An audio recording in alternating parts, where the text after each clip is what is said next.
কে তা বলো, সকলে এই 4 দিনের ছুটি কেমন কাটালে? আমার তো হিসেব করে করেই কেটে গেল মহারাজ। বাবা বাবা বাবা, তা খুব খরচ করে ফেলেছো বুঝি?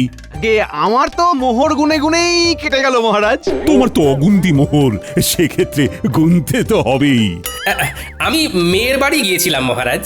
হ্যাঁ, ছুটিতে একটু না ঘুরতে গেলে হয়? আমি বাড়িতেই ছিলাম, খেয়েছিও কম, যাতে খরচ বেশি না হয় আমার সঞ্চিত ধন। হ্যাঁ, বেশি খেয়ে মোহর সব না উড়িয়ে দেওয়াই ভালো। যাই হোক, তাহলে দেখছি এই 4 দিন তোমরা সবাই খুব ভালোই কাটিয়েছো। হ্যাঁ, না মহারাজ, আমরা এই 4 দিনের ছুটি কেউ খুব ভালো করে কাটাই। মানে এই যে তুমি মেয়ের বাড়ি গিয়েছিলে, বৈদ্য এই ছুটিতে এত জিনিস কিনেছে যে হিসেব করেই কাটিয়েছে।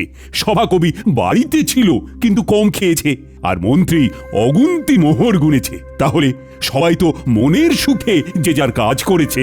মহারাজ, অনেক সময় মুখে শুনে যা ভাবা হয় তা ঠিক হয় না মহারাজ। আমি মেয়ের বাড়ি গিয়েছিলাম কিছু আনাজপত্র আনতে, যাতে বেশ কিছু মাস আমার বাজার করতে না হয়, কারণ এখন বাজারে জিনিসপত্রের যা আকাশ ছোঁয়া দাম মহারাজ। আমিও এই কদিনের ছুটিতে প্রচুর জিনিস কিনে তার দাম হিসেব করতে বসিনি মহারাজ। আমি হিসেব করছিলাম বেতন পেয়ে কোন খাতে কতটা খরচ কমিয়ে গোটা মাস জীবন ধারণ করতে পারবো। আমিও যাতে বেশি না খেয়ে তাড়াতাড়ি আনাজপাতি শেষ করে ফেলি, সেই জন্যই কম কম খাচ্ছিলাম।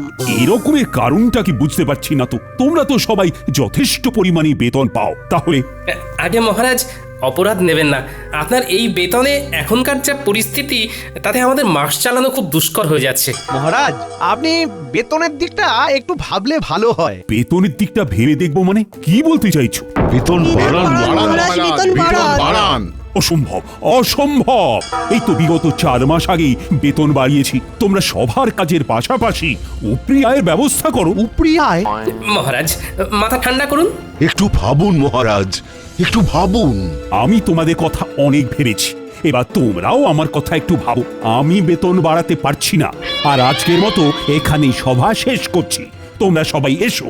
বেতন বাড়ানোর কথা বলতেই সভার কাজ শেষ করে দিলেন, এ আবার কেমন ব্যবহার?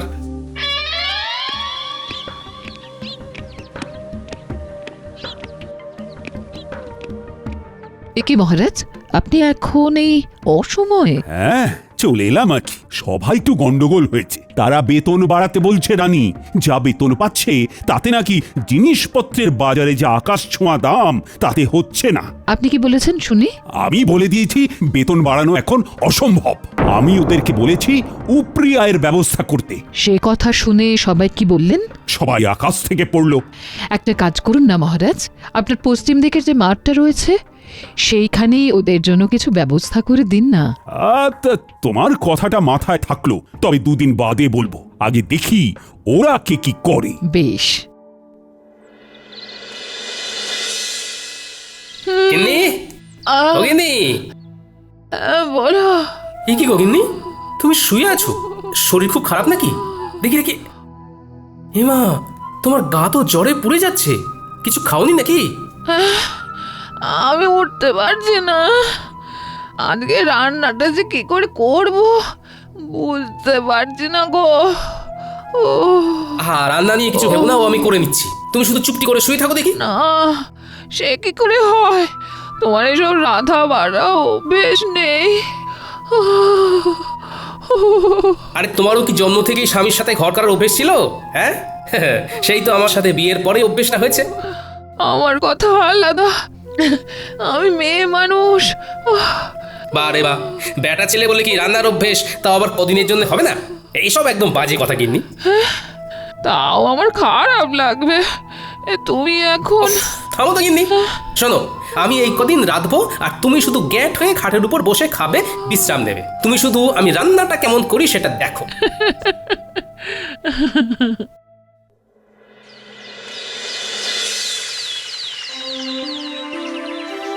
সুপ্রভাত। আশা করি সবাই ভালো আছো। কালকে যা হলো তারপর কি আর ভালো থাকা যায় মহারাজ? দেখো, আমি তোমাদেরকে যা বলার বলেই দিয়েছি। এই যাবৎকাল তোমাদের যখনই যা অসুবিধে হয়েছে আমি পাশে ছিলাম, এখনো আমি পাশে থাকবো। তাই বলে যখন তখন বেতন বাড়ানোটা সত্যিই অসুবিধের। আমি তো শুধু চিকিৎসাই পারি, এর বাইরে তো কিছুই পারি না। তাই তাই কিভাবে যে উপরি হায় হবে অন্য কিছু করে সেইটাই মাথায় আসছে না। মহারাজ যদি একটু উপায় বলে দেন। সেই আমাকেই উপায় বলতে হবে। আচ্ছা, দেখছি।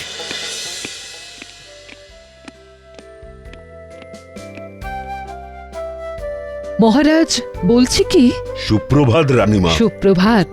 আশা করি সকলে ভালো আছেন। ভালো নেই, খুব সমস্যায় আছি রানীমা। তা আজকে গোপাল আসেনি কেন? তাই তো, তালে গড়ে খেয়ালই নেই। আগে মহারাজ, আমি এসেছি। এ কি গোপাল, এত দেরি হলো যে? তোমার শরীর ঠিক আছে তো? আমার শরীর তো ঠিক আছে, কিন্তু কিন্তু আমার গিন্নির শরীর ভালো নেই। তাই ঘরের কিছু কাজ সামলে রান্না করে আসতে গিয়ে দেরি হয়ে গেল। এই রে ও গোপাল, কটা শাড়ি আর চুড়ি এনে দেবো নাকি? গোপাল, তাহলে সুগৃহিণী দক্ষ রাধুনী হয়ে গেলে নাকি? দরকার পড়লে যদি হই তাতে মন্দ কি বলুন? সকলে চুপ করুন, বরং আপনারা গোপালকে দেখে শিখুন। সে স্ত্রীর শরীর খারাপে নিজে এগিয়ে এসেছে, স্ত্রীর কষ্টটা বুঝেছে। ঠিকই তো, না কষ্ট বুঝলে হয়। এই বৈদ্যমশাই, আপনি আজই গোপালের বাড়ি গিয়ে ওনার স্ত্রীকে দেখে আসবেন। গোপাল, সত্যি তোমার তুলনা হয় না। থাক, অমন মেয়ে মানুষের কাজ করে আমার সুখ্যাতি পাওয়ার দরকার নেই।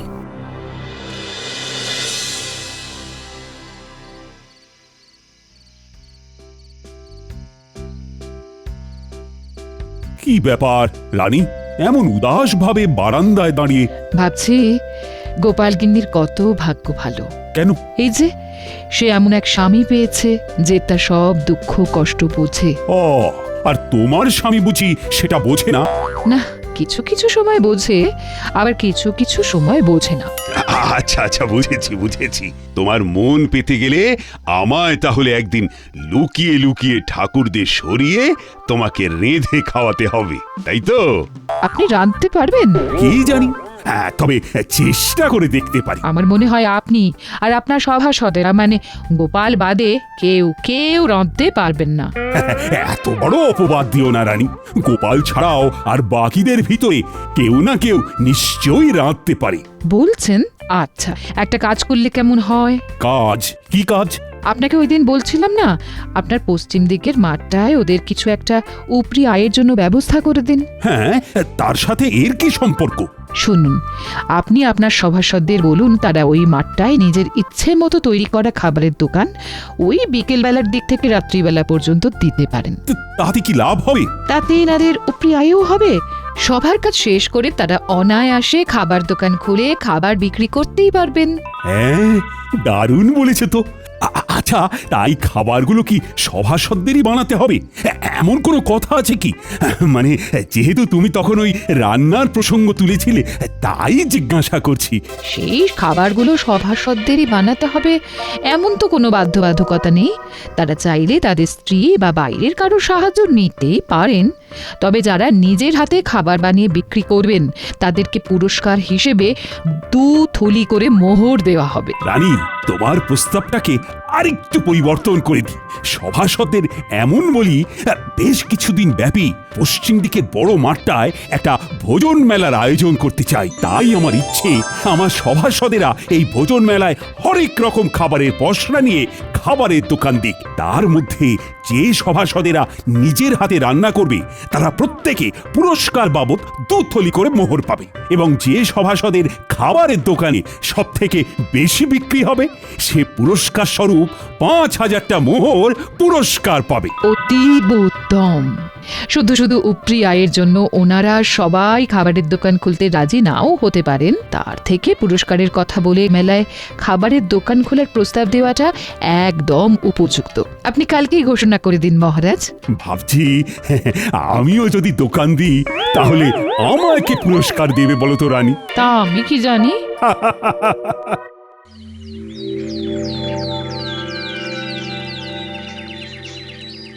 হ্যাঁ, তোমাদের সকলকে আজ একটু তাড়াতাড়ি ডাকার পিছনে আমার একটা বিশেষ উদ্দেশ্য আছে। কি উদ্দেশ্য মহারাজ? আমি তোমাদের সকলের উপরি আয়ের জন্য একটা পদ ভেবেছি। বাহ বাহ, বাহ বাহ। বাহ। কি উপায় আপনি ভেবেছেন মহারাজ? আমি আমার পশ্চিমের মাঠটায় একটা ভোজন মেলার আয়োজন করতে চাই। সে অতীব ভালো, কিন্তু মেলায় গেলে তো খাবার কিনতে কিনতেই প্রচুর খরচ হয়ে যাবে। তাহলে এভাবে আমাদের উপরি আয় হবে কি করে মহারাজ? নিজের দোকান থেকে খেলে ব্যয় হবে না মন্ত্রী। নিজের দোকান মানে? আপনি কি ওই মেলায় আমাদের দোকান দিতে বলছেন মহারাজ? একদম ঠিক। আমি চাই পশ্চিমের মাঠে আয়োজিত সারা কৃষ্ণনগর ব্যাপী ভোজন মেলায় সাধারণ প্রজাদের পাশাপাশি আমার সভাসদেরাও খাবারের দোকান দিক। দোকান দিলে উপরে আয় হবে বটে, কিন্তু দাঁড়াও দাঁড়াও, আমার ঘোষণা এখনো শেষ হয়নি। আমি ঠিক করেছি আমার সভাসদদের ভিতরে যারা নিজেরা হাতে করে খাবার বানিয়ে বিক্রি করবে তারা প্রত্যেকে 2 থলি করে মোহর আমার তরফ থেকে পুরস্কার পাবে। আহা দাঁড়াও, এখনো তো কথা শেষ হয়নি। আর যে সভাসদদের দোকানে সব থেকে বেশি বিক্রি হবে সে আমার তরফ থেকে পুরস্কার বাবদ 5,000 মোহর পাবে। তার মানে খাবার বেশি বিক্রি করতে পারলে 5,000 মোহর পুরস্কার, আর নিজের হাতে খাবার বানাতে পারলে 2 থলি মোহর পুরস্কার। আবার নিজে খাবার না বানাতে পারলেও অন্য কারুর সাহায্য নিয়ে উপরি আয়ের জন্য দোকান দেওয়া যাবে, তাই তো মহারাজ? একদম। এই মেলা প্রায় মাসখানেক চলবে। তাহলে তোমরা কি ভাবছো? মানে আমার প্রস্তাবে কি রাজি হবে? আমি রাজি মহারাজ। আমি দোকান দিতে রাজি, যদি হেরেও যাই বাজি। আমিও রাজি। আমিও দোকান দেব। মহারাজ, দোকান না দিয়ে সবার দোকানের খাবার চেখে দেখার জন্য কোনো পুরস্কার নেই না? মন্ত্রী, মানে মহারাজ, আমিও সবার মতো দোকান দেব তাহলে। বেশ, তাহলে সবাই প্রস্তুত হয়ে নাও। দিন 7 পরেই শুরু হবে ভোজন মেলা। ও হ্যাঁ, মনে আছে তো সবার, কালকে আমাদের ছুটির দিন, রাজসভা বন্ধ। হ্যাঁ মহারাজ।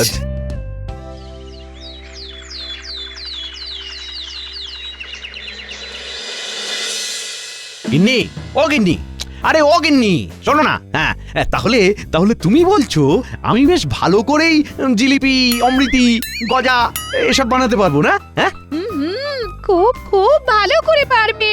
তা আমার প্রতি তোমার এত আত্মবিশ্বাসের কারণ কি?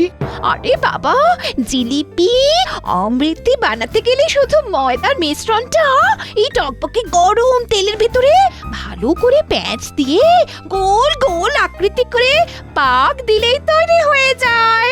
আর এই প্যাঁচ দেওয়ার ব্যাপারে কৃষ্ণনগরে তোমার মতো পারদর্শী আর কেউ আছে বলে তো আমার মনে হয় না। ঠিক বলেছো। তোমারও যা প্যাঁচালো মন, সেই মনের প্যাঁচের মতো আমায়ও যা সুন্দর করে তুমি জিলিপি অমৃতি বানাতে শেখাবে। আহা আহা, তারপর আমার পূর্ব অভিজ্ঞতা তো আছেই। যাকে যাক, এই চলো শুরু করে, চলো চলো।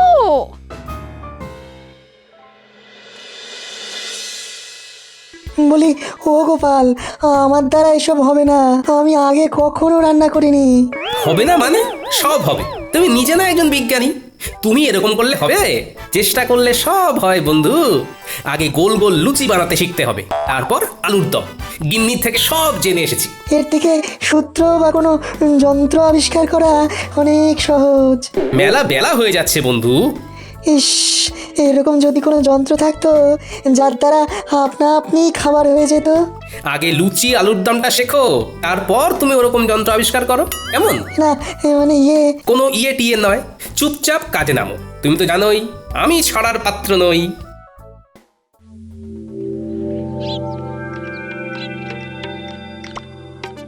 কি হে বন্ধু, কি খবর? বিজ্ঞানী কি রান্না করেছে জব্বর? শিখিয়ে তো এলাম তাকে, একদম ফল পাওয়া যাবে ভোজন মেলায় হাতে নাতে। আহা, কি দারুণ ছন্দ! দেখো তো কেমন বেরোচ্ছে ঘুগনির গন্ধ। কি দারুণ গন্ধ! তা সভা কবি, তুমি কি রাঁধতে পারো? হ্যাঁ, আমি রাঁধতে পারি, তাতে নেই কোনো সংশয়। সেই জন্যেই মেলায় বিকাবো ঘুগনি ও মুড়ি মহাশয়। সাবাস বন্ধু, সাবাস। তা তুমি কি বেচবে গোপাল? ঠিক করেছো কি ঘুম থেকে উঠে সকাল সকাল? না বন্ধু, কিছু ঠিক করিনি এখনো, দেখি কি বিক্রি করি। হ্যাঁ, তাড়াতাড়ি ঠিক করে ফেলো, কারণ খুব তাড়াতাড়ি দিন যে ঘনিয়ে এলো। গোপাল, ভেবেছি চপের দোকান দেব। কিন্তু বেসন গুলতে গিয়েই তো কাল ঘাম ছুটছে। আপনার এই দুই হাতে নিজে এত পাচন গুলেছেন, আর এখন বেসন গুলতে গিয়ে নাকানি চোখানি খেলে হবে? আমার ভয় করছে গোপাল। দেখি তো, আমার সামনে আপনি গুলতে বসুন, কেমন ভয় লাগে আপনার দেখি। গোপাল, তুমি পারো বটে। একবার হাঁক দিলাম আর তুমি সাহায্য করতে চলে এলে। বৈদ্যমশাই, আমরা একই রাজ্যের লোক, তাই বিপদে ডাক শুনেও মুখ ঘুরিয়ে না শোনার ভান করে বসে থাকলে হবে?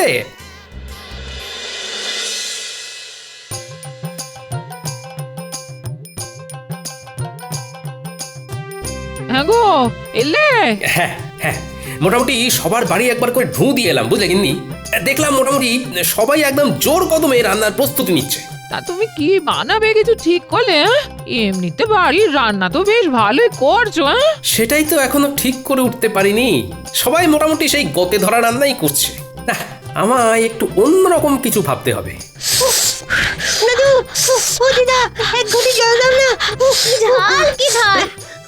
আর খাবো না, নাক মুলছি, কান মুলছি, আর খাবো না। উফ, বাপরে বাপ! দাঁড়া দি, কিন্তু কি খেয়েছিস বলতো? ফুচকা। আমার বাবা শহরে গিয়েছিল, তাই ফেরার পথে ওখান থেকে এনেছিল ঝাল ঝাল ফুচকা। জানো তো দাদু, এখানকার কেউই ফুচকার তেমন নাম শোনেনি। গিন্নি, ও গিন্নি, ফুচকার দোকান দিলে কেমন হয়? খুবই ভালো হয়। সেইবারে খুকির বাড়িতে গিয়ে খেলাম, শহর থেকে জামাই এনেছিল, অসাধারণ। কিন্তু তুমি কিভাবে বানাই শিখবে কি করে? এখনো হাতে 4-5 দিন সময় আছে গিন্নি। শহরে গিয়ে শিখে আসবো কালকে, তারপর ভোজন মেলায় ফুচকা বিক্রি করব। আহা, শুধু খাবারের মেলায় কেন, গোটা কৃষ্ণনগরে তুমি বিক্রি করবে। এখানকার কেউ জানেই না ওই ফুচকার নাম। ভালো লাগলে না, এই প্রচুর প্রচুর বিক্রি হবে। তা ঠিক, আর মহারাজ এটাও বলেননি যে খাবার শুধু ভোজন মেলাতেই বিক্রি করতে হবে। আমি কিছুক্ষণ দোকানে থেকে ফুচকা তৈরি করে ঠেলা গাড়ি নিয়ে ফুচকা বিকোতে বেরিয়ে যাব। তারপর তুমি আর ন্যাপলা পুঁটি গুলটে দোকান সামলাবে। দাদু, তুমি চিন্তা করো না, আমরা সব সামলে দেব। দারুণ দারুণ জিনিস খাওয়ালে গোপাল, অপূর্ব স্বাদ। পুরটা খাসাও মেখেছো গোপাল। শুভেচ্ছা বন্ধু, একদম অন্য ধরনের জিনিস খাওয়ানোর জন্য। আর অসংখ্য ধন্যবাদ আমাকে লুচি আলুর দম শিখিয়ে দেওয়ার জন্য। আরে ধুর, কি যে বলো, তা বিক্রি কেমন হচ্ছে? আমার দোকানেও মন্দ নয়। আমার দোকানেও তোমার কল্যাণে বেশ ভালোই বিক্রি হচ্ছে। বাহ, শুনে ভালো লাগলো। হ্যাঁ গো, আর দেরি করো না, দেরি করো না, ফুচকার ঠেলাটা নিয়ে গুলটিকে সঙ্গে করে নিয়ে রওনা দাও, আমরা দোকান সামলে নিচ্ছি। হ্যাঁ, ঠিক বলেছো গিন্নি। এই গুলটে, চল চল চল। ফুচকা নেবে গো, ফুচকা, ফুচকা নেবে গো, ফুচকা। ভোজন মেলায় গোপালের বিখ্যাত ফুচকা। এক মোহরে 7টা, খেয়ে যাও খেয়ে যাও, এক মোহরে 7টা। ফুচকা নেবে গো। ফুচকাটা আবার কি? হ্যাঁ, আমি বুঝেছি বুঝেছি, ফুচকা কি। তাও আবার খাবারের মেলায় গোপালের বিখ্যাত ফুচকা। চল চল চল, খেয়ে দেখবি, চল বাকিদেরও ডাক। তো ভালো খেতে, ভালো খেতে, আরো দিন আরো দিন, আমায় ফুচকা দিন। দাদু, মন বলছে এই এক ঠেলা গাড়ি ফুচকা না নিমেষেই শেষ হয়ে যাবে। দেখে নিও দাদু, তুমি হবে সেরা বিক্রেতা। দূর পাগলা, সেরা বিক্রেতা না, সর্বোচ্চ বিক্রেতা। দুটো একসাথে বললেও কিন্তু মন্দ লাগবে না।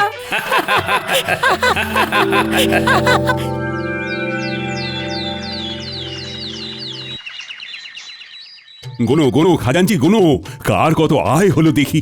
মন্ত্রীরটা হলো 1, 2, 3, এই সর্বমোট 300 মোহর। তবে মন্ত্রী মশাই নিজেই সব বানিয়েছেন। বেশ বেশ, পরের জন। পরের জন হলেন বিজ্ঞানী বাবু, তার মোহর 1, 2, 3, সর্বমোট 900 মোহর। ইনিও নিজের হাতেই খাবার বানিয়েছেন। এই বিজ্ঞানী আমার থেকেও বেশি আয় করেছে, এ কি কপাল। এরপর সভাকবি, ওনার মোহরের সংখ্যা হলো 1, 2, 3, সব মিলিয়ে 850 মহারাজ। ইনিও নিজের হাতে খাবার তৈরি করেছেন। বাহ বাহ বাহ, চমৎকার। তারপর এরপর বৈদ্যমশাই, ওনার মোহর হলো 1, 2, 3, 600 মোহর মহারাজ। ইনিও নিজেই চপ বানিয়েছেন। এরপর গোপাল, মোহর হলো 1, 2, 3, 7,000 7,000 মোহর মহারাজ। ওরে বাবা, সাবাস গোপাল, সাবাস, তুমি বিজেতা। এই এই এই এই ফলাফল মানি না, কারণ গোপাল শুধু ভোজন মেলায় নয়, সারা গ্রাম সারা রাজ্য ফুচকা বিক্রি করেছে। মন্ত্রীমশাই, মহারাজ শুধু বলেছিলেন ভোজন মেলায় খাবারের দোকান দিতে। উনি এর পাশাপাশি এরকম কিছু বলেননি যে সেই খাবার কেবলমাত্র ওই মেলা ছাড়া মেলার বাইরে কোনোভাবেই বিক্রি করা যাবে না। তাই আমি আমার ফুচকার বিক্রি বাড়ানোর জন্যে মেলা ছাড়াও মেলার বাইরে এই রাজ্যের অন্যান্য গ্রামেও বিক্রি করেছি। সুতরাং আমি জানি আমি কোনো অন্যায় বা অসততার কাজ করিনি। আমি গোপালের এই যুক্তিকে খণ্ডাতে পারবো না, কারণ গোপাল একদম অকাট্য যুক্তি দিয়েছে। ধন্যবাদ, ধন্যবাদ গোপাল, তুমি আরেকবার আমাদের চোখ খুলে দেখিয়ে দিয়েছো যে কিভাবে সততার সাথে পরিশ্রম করে নিজের আয় বাড়ানো যায়, কিভাবে বুদ্ধি খাটিয়ে কোনো নতুন জিনিসকে সবার সামনে তুলে ধরা যায়। সেই